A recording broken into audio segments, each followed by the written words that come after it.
What's going on, Team MG? It's your boy, Michael Gascon, and I'm here with you today to show you how to get a horse pivoting on his hindquarters, or easier said, moving those shoulders.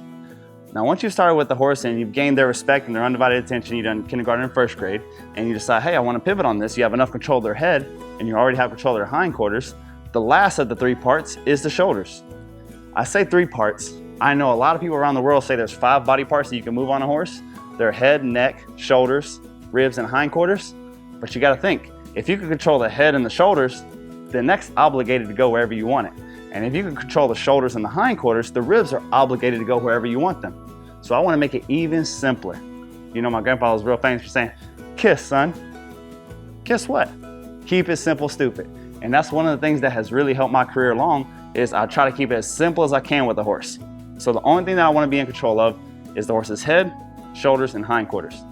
Today we're going to see if we can move his shoulders. He's a 13-year-old spotted saddle horse, and today's his first day of training. He just got here, and he had a real bad problem of flipping over backwards, and we're trying to remove that. We haven't even gotten the saddle yet, but we want to get those body parts moving. Because again, rearing is just resistance. The only 3 things that a horse can do from the saddle is buck, run, and rear. All 3 things, they have to have their head locked out and centered. So if we can control left and right and not let him lock out his head, he won't be able to do these things with us. So I've already done a video with him on disengaging his hindquarters, where I move back to his back end and I start putting pressure on his hindquarters until he moves them. I'm going to step here to the side, and I'm going to put a hand right here to the back of his cheek and see if I can get him to move over. And release. Good boy.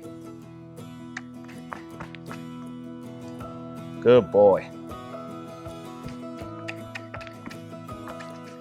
There we go.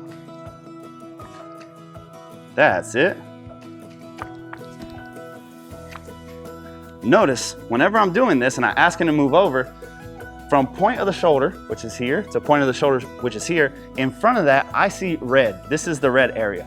This is where you can get struck or bit. So whenever I'm asking those shoulders to move, notice how I'm always standing outside of the shoulder.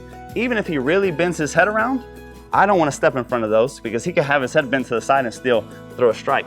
So by standing from the side, again, one hand on his lower cheek here, when he sees his hand come up, this is going to invite him to move his head that way. And then by pressuring the shoulder, it's going to be very obvious what I'm asking. There we go.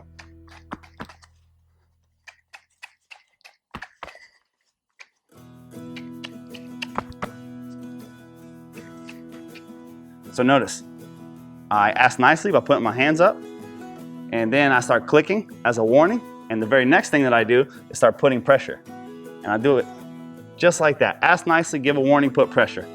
Ask nicely, give a warning, put pressure. Good. Good boy. Now we're going to come over here and we're going to do the same thing.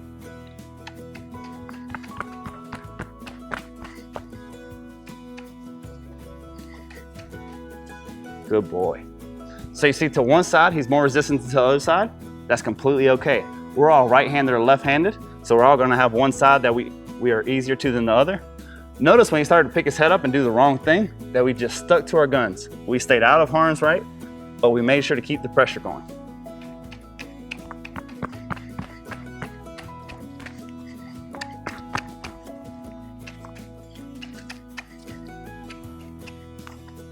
If he tries to step forward,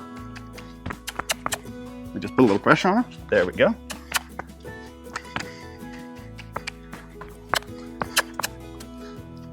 And just like that, no horsemanship stick, no whip, no anything. We have the horse moving off of our pressure just because we were very clear with what we're asking. If your horse tries to step off, you can just put a little pressure to keep him from getting forward momentum. We want him to paint a picture very clearly that the only way he's out of that pressure is by moving off to the side. Whenever we start riding, we're going to do the same thing. If we want the hindquarters to move, we're only going to put pressure on the hindquarters. If we want those shoulders to move, we're only going to put pressure on his neck and his shoulder with our feet. And that's how we're going to get it done in the saddle. Well, tell me how it goes at home. Send some comments and let us know how your experience goes. And stay tuned, and we will give you a video in the saddle to show you how it's done in the saddle. Thanks so much for tuning in.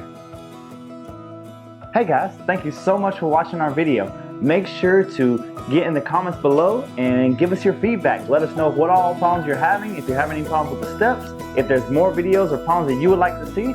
We just want to better help you bond with your horse and help fix some of your equine problems and reach your equine goals.